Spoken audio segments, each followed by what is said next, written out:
Welcome to the EVS class, students. In the last video, you have seen about the coastal plains and the islands, right? We have already discussed about coastal strip, coastal plain.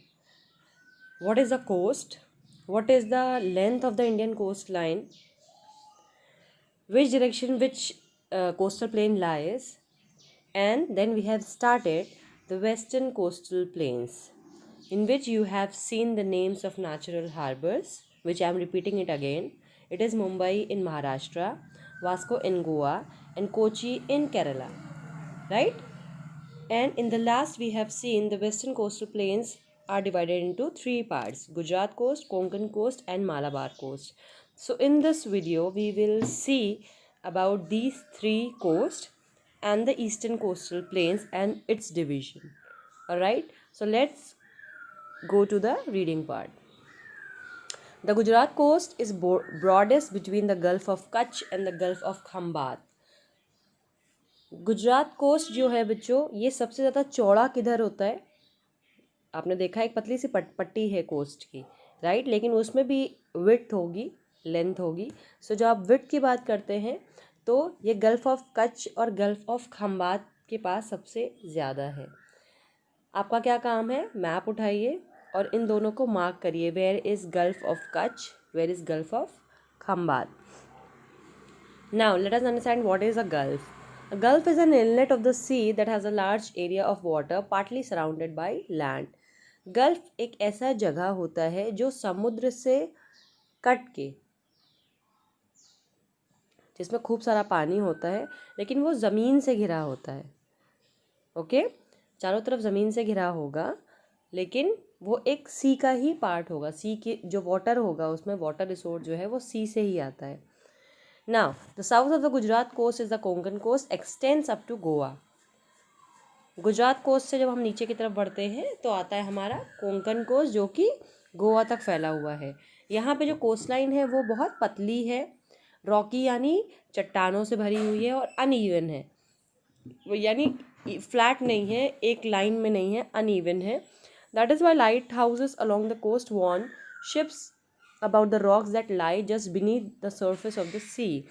इसलिए इस जगह पे यानी Konkan coast पे light houses बनाए गए हैं. आप फ़ोटो में देखिए साइड में, ये लाइट हाउस की फ़ोटो है. लाइट हाउस इसलिए बनाए देते गए हैं क्योंकि ये एरिया अनइवन है और रॉकी है, ताकि जो जहाज़ आ रहे हैं वाटरवेज के थ्रू वो किसी रॉक से टकरा के डिस्ट्रॉय ना हो जाए. ऑलराइट, सो यहाँ पे इसका ये काम है.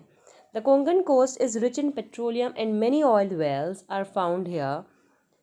The Malabar coast lies to the south. The uneven edges of the coastline have also formed a large number of lagoons or backwaters. Lagoons are lakes of salt water that get separated from the sea by barrier island of reefs.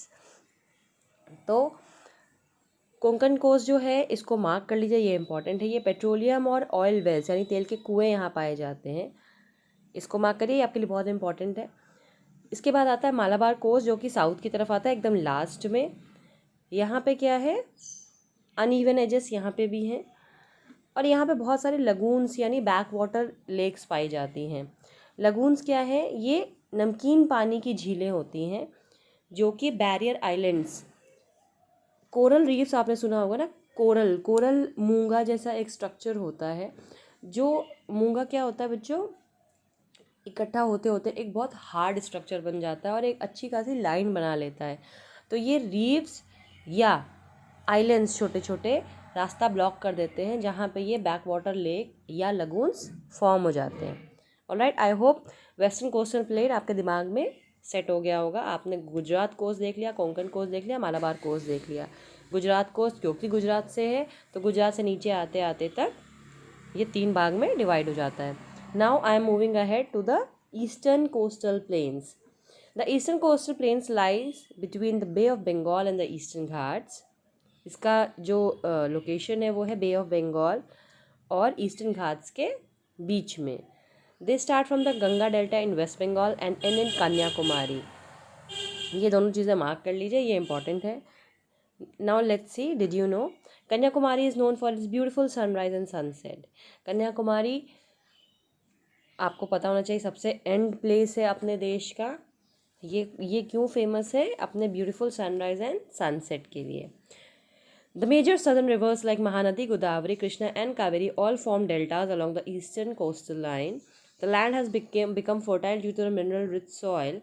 A lot of paddy is grown here, so this plain is also called the rice bowl of India. It has two important ports, Chennai and Vishakhapatnam. यहाँ पे जितनी भी नदियाँ हैं ये सब eastern coastal lines के साथ डेल्टा बनाती है। डेल्टा का बारे में हम लोग ऑलरेडी डिस्कस कर चुके हैं, आप उसको रिकॉल करिए डेल्टा क्या होता है। ये जो एरिया है ये क्योंकि बहुत फर्टाइल हो चुका है, क्योंकि यहाँ पे बहुत मिनरल मतलब खनिज लवणों से युक्त मिट्टी पाई जाती है। यहाँ पे धान उगता है, पैडी यानी धान, यहाँ पे बहुत सारा धान उगता है, इसलिए इस जगह को राइस बोल ऑफ इंडिया भी कहा जाता है। यहाँ के दो इम्पॉर्टेंट जो पोर्ट्स हैं वो है चेन्नई एंड विशाखापट्टनम। ओके, जैसे वेस्टर्न कोस्टल प्लेन्स में 3 थे, यहाँ पे 2 है। Okay, this coast can be divided into 2 parts. तो जैसे वेस्टर्न कोस्टल प्लेन्स 3 भाग में डिवाइडेड था, ईस्टर्न कोस्टल प्लेन 2 भाग में डिवाइडेड है, northern Circars and Coromandel coast. Both these coast meet at the southern most point of the Indian peninsula Kanyakumari. ये दोनों ही भाग देश के सबसे सदर्न मोस्ट दक्षिणतम बिंदु पे जाके मिल जाते हैं, जो कि है Kanyakumari. This is the southern most point on the Indian main land. ये हमारे देश के जितना ज़मीनी एरिया है, आप मैप में देखिए, जम्मू कश्मीर से लेके तमिलनाडु लास्ट आप देख रहे हैं, वहाँ पे जितना लैंड एरिया है वहाँ तक हमारा लास्ट पॉइंट ये है कन्याकुमारी। और जब हम इंडियन ओशन को भी कवर करते हैं, जो हमारा लास्ट पॉइंट है अंडमान निकोबार तक, तब हमारा लास्ट पॉइंट हो जाता है इंदिरा पॉइंट। ठीक है, उसके बारे में अभी आप आगे देखेंगे। This is also the place where the 3 water bodies around India meet. 3 water body कौन सी? Bay of Bengal, Arabian sea and Indian ocean. Alright, तो ये एक्सप्लेनेशन है ईस्टर्न कोस्टल प्लेन्स का। अभी इसके बाद हम लोग आइलैंड्स देखेंगे और importance of the coastal plains and islands देखेंगे एंड क्लाइमेट देखेंगे, तो वो हम नेक्स्ट वीडियो में देखेंगे। सो आई होप इतना आपको समझ में आ गया होगा।